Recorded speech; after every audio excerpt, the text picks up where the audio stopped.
एक राज्य था जहां का राजा बहुत ही अहंकारी था। उसे अपनी दौलत और शक्ति पर बहुत घमंड था। उसी राज्य के बाहर एक शांत और विनम्र साधु अपनी कुटिया में रहते थे। साधु की ख्याति दूर दूर तक फैली हुई थी, क्योंकि वह लोगों को सच्चा सुख और शांति का मार्ग बताते थे। एक दिन राजा ने साधु की ख्याति सुनी तो उसे जलन हुई। वो कुटिया पर गया। उसने साधु को देखा जो शांति से बैठे थे और उनके पास केवल एक भिक्षा पात्र, भिक्षा का कटोरा था। राजा ने साधु से घमंड भरी आवाज में पूछा, महाराज, आप इतनी सादगी में रहते हैं, आपके पास न महल है, न धन, न सेना, आप किस बात पर इतने प्रसन्न और संतुष्ट रहते हैं? साधु ने मुस्कुराते हुए राजा की ओर देखा और पूछा, राजन, मुझे एक बात का उत्तर दीजिए, क्या आप शांति से सो पाते हैं? क्या आपको कभी यह डर नहीं लगता कि कोई आपका राज्य छीन लेगा या आपके अपने ही मंत्री आपसे गद्दारी कर देंगे? राजा ने कुछ देर सोचा और स्वीकार किया, हाँ, यह सच है, मुझे रात में ठीक से नींद नहीं आती, मेरे मन में हमेशा चिंताएं और असुरक्षा बनी रहती है।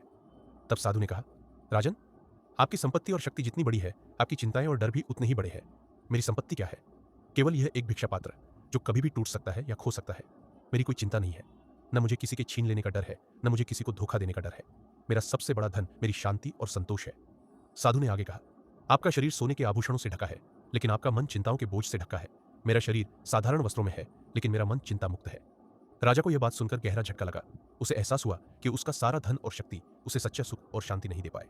उसने अपना अहंकार त्यागा, साधु के चरणों में झुका और उनसे संतोष तथा चिंता मुक्त जीवन का रहस्य सीखने का आग्रह किया।